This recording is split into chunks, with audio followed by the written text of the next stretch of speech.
오늘 우리가 함께 나눌 말씀은 마태복음 14장 22절에서 33절이에요. 목사님이 22절에서 33절까지 읽어줄게요. 잘 한번 들어보시고 성경책이 있는 친구들은 그 자리에서 함께 읽었으면 좋겠어요. 자, 목사님 읽을게요. 예수께서 즉시 제자들을 재촉하사 자기가 무리를 보내는 동안에 배를 타고 앞서 건너편으로 가게 하시고 무리를 보내신 후에 기도하러 따로 산에 올라가시다 저물매 거기 혼자 계시더니 배가 이미 육지에서 수리나 떠나서 바람이 거슬림으로 물결을 인하여 고난을 당하더라. 밤 사경에 예수께서 바다 위로 걸어서 제자들에게 오시니 제자들이 그 바다 위로 걸어오심을 보고 놀라 유령이라 하며 무서워하여 소리지르거늘 예수께서 즉시 일러 가라사대 암시마라 내니 두려워 말라. 베드로가 대답하여 가로되 주여 만일 주시어든 나를 명하사 물 위로 오라옵소서 한데 물 위로 오라 하소서 한데 오라 하시니 베드로가 배에서 내려 물 위로 걸어서 예수께로 가되 바람을 보고 무서워 빠져가는지라 소리질러 가로되 주여 나를 구원하소서 하니 예수께서 즉시 손을 내밀어 저를 붙잡으시며 가라사대 믿음이 적은 자여 왜 의심하였느냐 하시고 배에 함께 오름에 바람이 그치는지라. 배에 있는 사람들이 예수께 절하며 가로되 진실로 하나님의 아들로소이다 하더라. 아멘. 여러분 혹시 아이들이 가지고 노는 장난감 중에 속임수 칼이라는 장난감을 들어봤어요? 이 칼은요, 겉으로 보기에는요, 일반 칼과 전혀 다를 바가 없어요. 일반 칼과 똑같이 생겼어요. 그래서 장난감이라 할지라도 이 속임수 칼을 들게 되면요, 그 사람은 상당히 위협적으로 느껴지기도 해요. 보이기도 하고요. 그러나 이 칼의 정체에 대해서 우리가 알게 되면요, 이 칼을 아무리 많이 들었다고 해도 이 칼을 들었다고 해도 전혀 위협적이지는 않아요. 이 칼은 칼 끝을 누르게 되면 움푹하고 칼 자체 칼날이 그 안으로 이 손잡이 안으로 들어가는 속임수 칼, 장난감 칼이에요. 그래서 상대방에게 아무런 해를 끼칠 수 있는 능력이 없는 칼이죠. 목사님이 또 목사잖아요. 그러다 보니까 이 칼을 보면서 어쩌면 내 신앙이 속임수 칼과 같을 수 있겠구나 라는 생각을 한번 해봤어요. 겉으로 보기에 목사님의 믿음은 대단한 것처럼 보여요.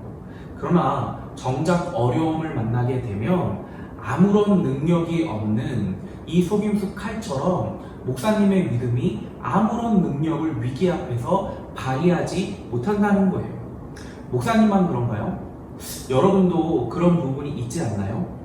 여러분 시험 기간에 다른 친구들은 교회 안 가고 독서실이나 또는 학원에서 집중해서 공부하잖아요.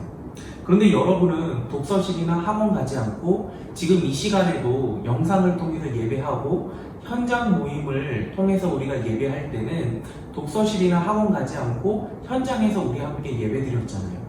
여러분들이 가지고 있는 믿음이 얼마나 귀하고 얼마나 훌륭해요. 그런데 여러분에게 한 가지 질문을 한번 던져봅시다.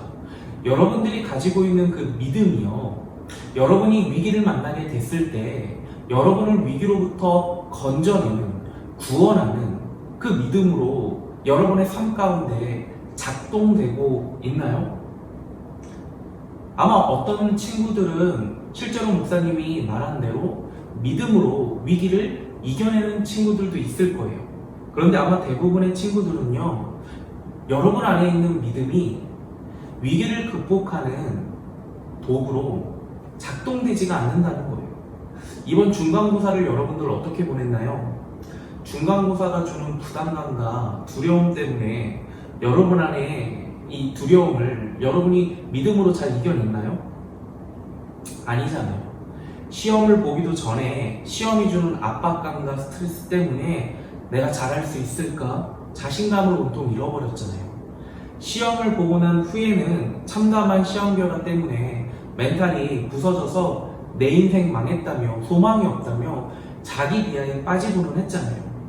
왜 우리의 믿음은요, 우리의 신앙은요, 평상시에는 괜찮은 것 같은데 위기만 만나게 되면 맥을 추리지 못하고 속수무책으로 무너지게 되는 걸까요? 왜 위기 가운데 우리의 믿음은 도대체 능력으로 발휘가 되지가 않을까요? 우리도 끊임없이 나를 괴롭히는 이 시험이 주는 스트레스와 두려움과 자기 비하를 물리치고 보란듯이 믿음의 사람으로 살아가고 싶잖아요. 그런 마음의 소원이, 행복하게 살고 싶은, 이 믿음으로 살고 싶은 마음의 소원이 여러분들에게 다 있잖아요. 혹시 영상을 통해서 예배하고 있는 친구들 중에 믿음으로 위기를 극복하며 흔들리지 않는 반석 위에 세워진 그 믿음의 삶을 살아가고 싶은 친구들이 있다면 오늘 말씀을 좀 귀를 기울였으면 좋겠어요. 우리는 오늘 말씀 속에서 두 번이나 위기를 믿음으로 극복하는 베드로의 모습을 통해서 우리가 위기를 만났을 때 어떻게 위기를 극복해야 되는지 성경의 지혜, 하나님의 지혜를 배울 거예요. 바라기는 오늘 말씀을 통해서 위기를 만났을 때 이리 피, 저리 피 쓰러지는 것이 아니라 오늘 말씀을 통해 위기를 극복하고 위기로부터 승리하는 우리 친구들이 되기를 주의 이름으로 축복합니다. 오늘 본문을 살펴보게 되면 베드로는 크게 두 가지 위기를 경험하게 돼요. 첫 번째 위기는요, 폭풍 우의 위기예요. 배를 타고 먼저 건너는 중에 배를 타고 이 제자들이 베드로를 포함해서 이 바다를 건너는 중에 이 제자들이 탄 배가 폭풍우를 경험하게 돼요. 그리고 두 번째 위기는요, 폭풍우가 치는 바닷속으로 베드로가 점점 빠져가는 위기를 경험하게 돼요. 흥미로운 점은요, 베드로가 이 서로 다른 두 가지의 위기를 극복하는 방법이 각자 다 달랐다는 거예요. 먼저 우리 첫 번째 베드로가 위기를 극복한 방법을 살펴보기를 원하는데요. 첫 번째 베드로가 위기를 믿음으로 극복할 수 있었던 방법은요, 베드로는 예수님이 어떤 분인지를 알았어요. 예수님이 어떤 분인지를 알았어요. 베드로를 포함하여 제자들 모두는요, 이 폭풍우 때문에 어려움을 당하고 있었어요. 거센 바람과 성난 파도를 볼 때마다 이 베드로와 제자들의 마음 가운데는 두려움이 엄습했어요. 그때 예수님께서 제자들을 찾아가세요. 어떻게요? 무리를 첨벙첨벙 걸어서 찾아가세요. 여러분, 어떤 누가 무리를 첨벙첨벙 걸어서 위기에 빠진 자신을 구하러 오겠다고 생각을 했겠어요. 그래서인지 제자들은 자신을 구하기 위해서 찾으러 오신 예수님의 모습을 귀신으로 착각을 해버린 거예요. 가뜩이나 폭풍우 때문에 떨리는데 이 귀신까지 보게 되니까 이 제자들은 당장 그 자리에서 졸도할 지경이에요. 그때 예수님께서 두려움에 벌벌 떨고 있는 제자들을 안심시키기 위해 27절에 이렇게 말씀하세요. 안심하라, 내니 두려워 말라. 여러분, 예수님께서는요, 제자들에게 이 메시지, 이 교훈을 주고 싶어 하실 때요, 꼭 말씀으로만 교훈을 주시지 않으셨어요. 메시지를 주시지 않으셨어요. 상황을 연출하셔서 그 연출된 상황을 통해서 때로는 제자들에게 메시지를 예수님께서 주시기도 하셨어요. 지금 상황이 그래요. 여러분 한번 잘 생각해 보세요. 예수님께서 폭풍우가 치는 바다를 건너오고 계세요. 그런데 거센 바람과 성난 파도가 예수님을 해하지를 않는 거예요. 예수님 앞에서는 그 거세고 성난 파도와 바람이 순한 양처럼 부는 거예요. 지금 예수님께서 이 모습을 통해 제자들에게 던지고자 하시는 메시지는 무엇인가요? 본문 33절을 보면 알 수 있어요. 목사님 읽어줄게요. 배에 있는 사람들이 예수께 절하며 가로되 진실로 하나님의 아들이로소이다 하더라. 여러분, 무슨 말이에요? 지금 이 말이 무슨 말이에요? 지금 예수님께서는요, 이 연출된 상황을 통해서 예수님 자신은 선지자나 예언자 따위의 인간이 아니라 하나님의 아들, 즉 하나님 자신이라는 거예요. 바람과 파도를 만드시고 다스리시는 하나님의 아들, 즉 하나님이라는 거예요.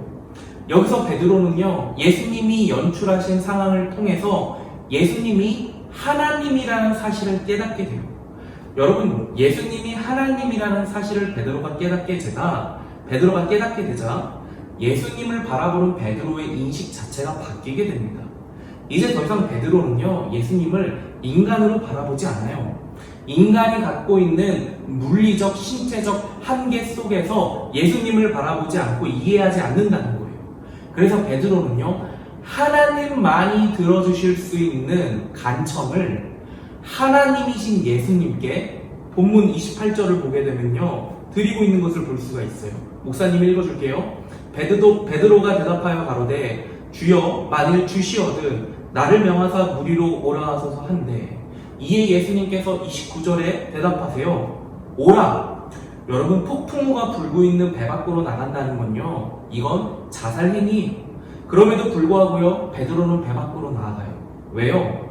예수님을 바람과 바다를 만드시고 다스리시는 하나님으로 이 베드로가 새롭게 인식했기 때문이에요. 여러분, 베드로가 예수님이 누구신지를 깨닫고 배 밖으로 나아가는 순간 베드로의 마음속에서 두려움은 이미 극복된 거예요. 폭풍우가 주는 이 두려움은요, 더 이상 베드로를요, 쥐락펴락하지 못한다는 거예요. 여러분, 하나님이 어떠한 분이신지를 아는 것은요, 이 지식은요, 우리를 위기 속에서 건져내요. 개인적으로 목사님은 고등부 예배가 코로나 때문에 2달 동안 중단된 상황은 위기 중의 위기라고 생각을 해요. 물론 현장 예배로 모이지는 못하지만 혼자서도 신앙생활을 잘하는 친구들이 있기는 있어요. 그러나 이런 친구들은요, 아주 극소수에 불과해요. 대부분의 친구들은 그나마 잡고 있었던 믿음의 끈마저 놓은 채 세상 친구들과 구별되지 않는 삶을 살아가고 있다는 거예요. 그래서 어떻게 해서든지 여러분을 만나서 위로하고 격려하고 또 믿음을 다시 붙잡도록 하기 위해서 목사님이 2가지 계획을 세웠어요. 첫 번째는 고3만 모여서 따로 예배를 드리려는 계획이에요. 그리고 2번째 계획이면요, 여러분 알다시피 코로나 때문에 주일 오후가 되면 교회가 텅텅 비어요. 이 텅텅 빈 공간을 요즘 여러분 코로나 때문에 스터디 카페 가기도 힘들고 학원도 일찍 문 닫잖아요. 그래서 독서실 공간으로 만들어서 여러분을 만나 공부하고 있는, 또 공부 때문에 지치고 있는 여러분들을 위로하고 격려하는 이 미랄 독서실의 장소로 활용할 계획을 세웠어요. 그런데 이 2가지 계획은요, 시도조차 하지 못하고 모든 계획이 다 숲으로 돌아갔어요. 그러자 목사님이 너무 낙담이 되는 거예요. 여러분들을 방치하고 계시는 것처럼 느껴지는 하나님의 일하심이, 이 코로나의 상황이 도무지 이해가 되지를 않는 거예요. 그런 와중에 목사님이 청교도 신학자 존 오웬 목사님의 이 한 글귀를 읽으면서, 책의 한 글귀를 읽으면서 하나님이 어떤 분이신지를 새삼스럽게 다시 깨닫게 되는 은혜를 경험했어요. 목사님이 깨닫게 된 이 책의 한 글귀를 읽어줄게요. 오직 하나님만이 모든 것을 바르게 판단하신다. 우리가 보고 아는 것은 아주 작은 것에 불과하며 그것도 불완전한 방법으로 보고 알 뿐이다. 목사님이 볼 때 코로나 때문에 예배가 중단된 지금 이 현재의 상황은요, 위기 중의 위기예요. 왜냐하면 교회의 생명은 예배에 달려있다고 목사님은 확신하기 때문이에요. 그러나 예배가 생명이다라는 이 목사님의 확신 있는 이 신념도요, 이 생각도요, 하나님의 지혜보다 현명하지는 않다는 거예요. 목사님은 아주 작은 것을 볼 뿐이며 그 보는 것마저도 불완전하기 때문이에요. 그러나 모든 것을 완벽하게 또 완전하게 보시는 하나님의 지혜는 내가 보기에, 목사님이 보기에 지금 현재 상황이 이해되지 않는다 할지라도 지금 이 순간에도 하나님의 영광을 위해 성실하게, 신실하게 하나님의 지혜가 일하고 계시다는 거예요. 이 글을 읽자마자 이제는 코로나 상황을 목사님의 이 좁은 지혜로 이해하려는 시도조차 내려놨어요. 그러니 어떤 일이 일어나는 줄 알아요? 오히려 코로나19 상황을 통해서, 이 위기의 상황을 통해서 하나님께서 어떻게 당신의 영광을 드러내실지, 또 이 일을 통해서 하나님께서 어떻게 영광을 받으실지 기대하는 마음이 목사님 마음 가운데 생겼다는 거예요. 여러분, 우리가 하나님을 알면 알수록 우리는 위기에 함몰되지 않고 위기를 극복할 수 있는 힘을 얻게 돼요. 하나님을 깊이 알아가면 알아갈수록 우리는 평생을 행복 가운데 살아갈 수 있는 큰 영적인 자산을 얻게 된다는 거예요. 그러니 여러분, 위기 가운데도 흔들리지 않고 흔들리지 않는 행복을 소유하고 싶다면 하나님이 어떤 분이신지를 알아가는 일에 힘을 쓰세요. 하나님에 대한 지식이 여러분을 그 어떤 위기와 거센 바람과 성남 파도에도 흔들리지 않는 견고한 반석 위에 세워질 줄로 믿어요. 두 번째, 베드로가 위기를 믿음으로 극복할 수 있었던 두 번째 이유는요, 오라 하시는 예수님의 부르심에 응답했기 때문이에요. 앞에서 살펴본 것처럼 베드로는 예수님을 바람과 바다를 창조하시고 다스리시는 하나님으로 인식하고 새롭게 깨달았기 때문에 두려움을 극복하고 배 밖으로 나올 수가 있었어요. 하지만 이렇게 훌륭한 믿음의 모습을 보여준 베드로도 결국은 인간에 불과했어요.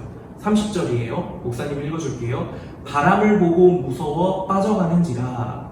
베드로가 예수님을 볼 때는 믿음으로 물 위를 건널 수가 있었는데 바람과 파도를 보자 두려움이 다시 베드로의 마음을 덮었고 그로 인해 바닷속으로 베드로가 점점 빠져 들어가고 있었던 거예요.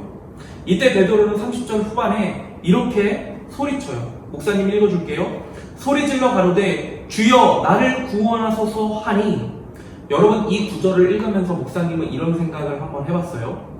베드로가 배에서 나와서 물에 빠진 지점이 있을 거 아니에요. 그쵸? 이 물에 빠진 지점에서 배까지의 거리와 예수님까지의 거리 중에서 어떤 곳이 베드로와 가까웠을까요? 목사님은 개인적으로 배와 베드로 사이의 거리가 베드로와 예수님 사이의 거리보다 더 가까웠다고 생각을 해요. 왜 목사님이 그렇게 생각을 했을까요? 성경에 나와 있지 않아서 굉장히 조심스러운 추측이기도 한데요. 한 귀로 듣고 한 귀로 흘려도 돼요.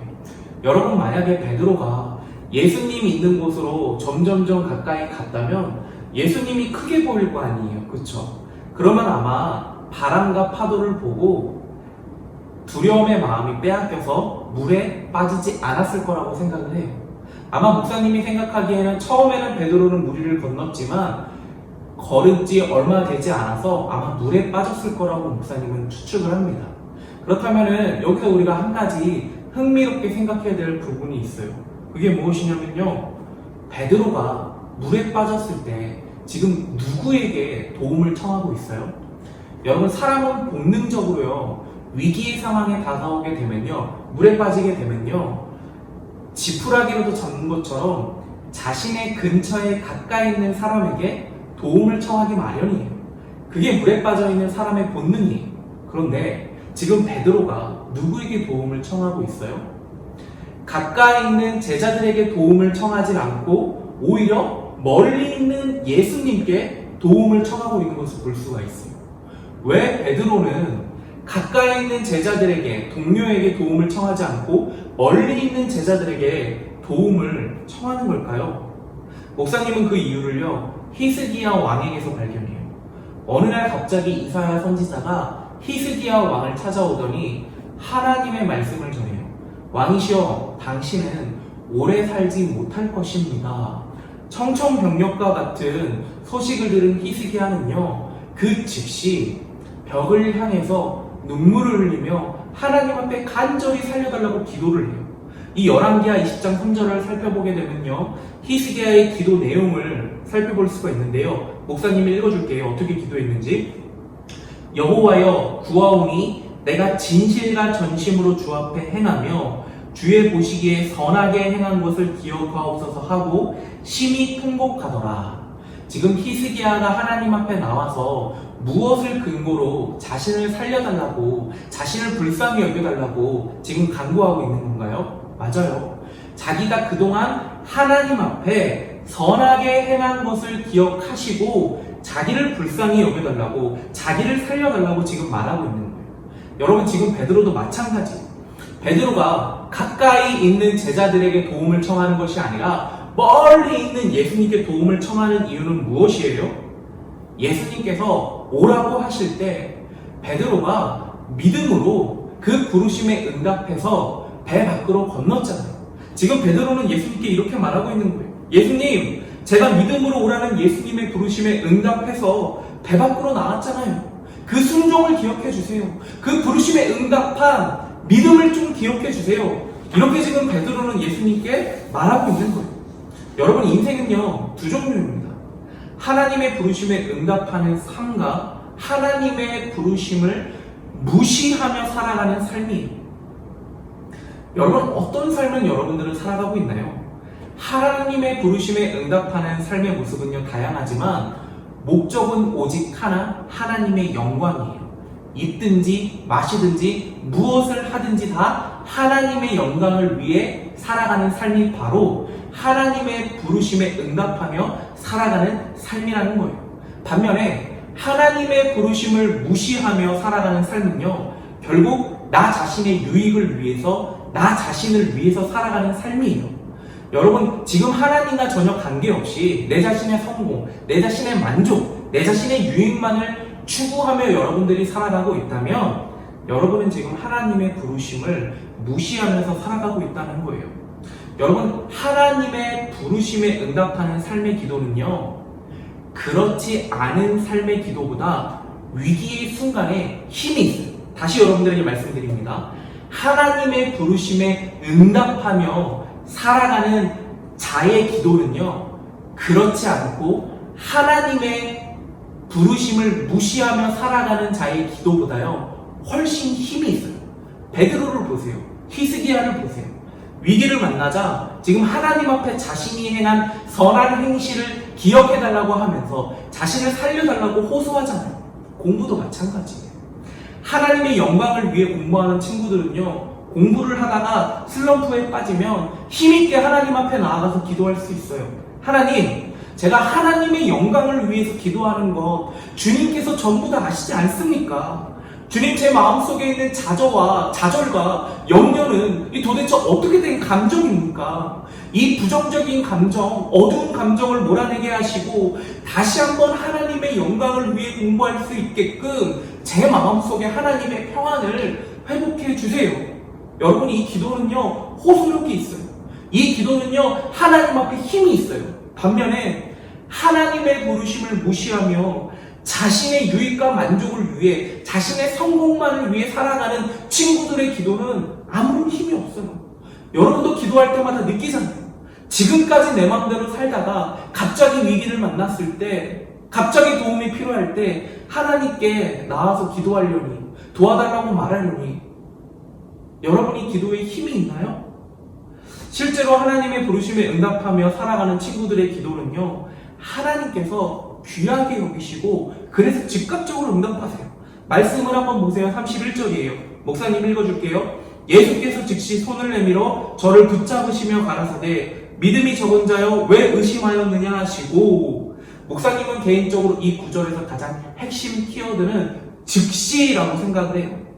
예수님의 부르심에 응답했던 베드로가 물에 빠져서 살려달라고, 예수님의 부르심에 하나님의 영광을 위해 살아가던 베드로가 물에 빠져서 살려달라고 간청을 했을 때, 그때 즉시 예수님께서 물에 빠져가는 베드로의 손을 잡아주시고 베드로를 건져내 주셨다는 거예요. 즉시. 하나님의 영광을 위해 공부하는 친구들은요, 이런 관점에서 살펴볼 때 위기가 오히려 하나님의 은혜를 경험할 수 있는, 건져내시는 하나님의 은혜를 경험할 수 있는 절호의 기회예요. 위기 가운데 기도할 때마다 나를 위기 가운데 구원해 주시는 하나님의 도움의 손길을 경험할 수 있기 때문이에요. 이 삶은요, 하나님과 늘 항상 동행하는 삶이에요. 하나님과 친밀하게 여자친구처럼, 남자친구처럼 공부할 때나 밥 먹을 때나 학교 갈 때나 씻을 때나 잠들 때나 친밀하게 관계를 맺는 삶이 바로 하나님의 부르심에 응답하며 살아가는 삶이라는 거예요. 이런 삶은요, 위기가 와도요 흔들리지 않아요. 이런 삶은요, 위기가 와도요 깊은 좌절의 늪에 빠지지 않아요. 빠진다 할지라도 하나님께서 함께 하시고 그 마음을 감찰하시고 살피시기 때문에 언제든지 그가 함께하고 계시는 하나님께 도움의 손길을 요청하면 하나님께서 그를 그 도움의 손길을 그 도움의 간청을 흘겨 듣지 않으시고 가볍게 듣지 않으시고 하나님께서 그 손을 꽉 붙잡아 주신다는 거예요. 반면에 하나님의 영광이 아니라 자신의 영광을 위해 살아가는 친구들의 기도는 미안하지만 하나님께서 쉽게 응답하지 않으세요. 그렇다면 우리가 던져야 될 질문은 이거예요. 하나님의 영광을 위해서 살고 싶은데 어떻게 하면 우리는 하나님의 영광을 위해서 살 수 있을까? 하나님의 부르심에 응답하는 삶을 살 수 있을까? 답은요, 굉장히 간단해요. 십자가에 달리신 예수님을 만나는 것 외에는요, 방법이 없어요.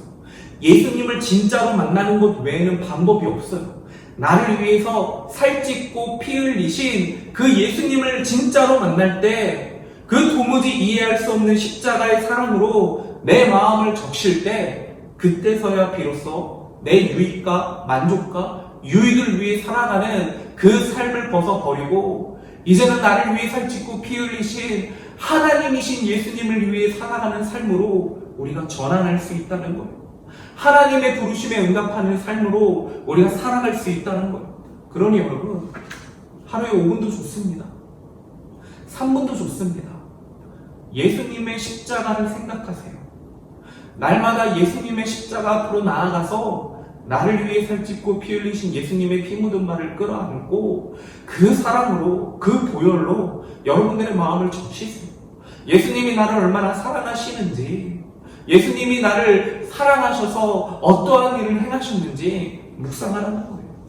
그 예수님의 사랑이 차갑게 식어질 우리의 마음을 적실 때 우리는 그때서야 비로소 하나님의 영광을 살아갈 수 있는 힘을 얻게 됩니다.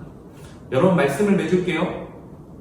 우리가 삶을 살다 보면 우리의 마음을 주저앉히는 크고 작은 위기들을 우리가 수없이 만나게 돼요. 그때마다 우리가 위기에 함몰되지 않고 벗어나기 위해서는요, 2가지를 준비하세요.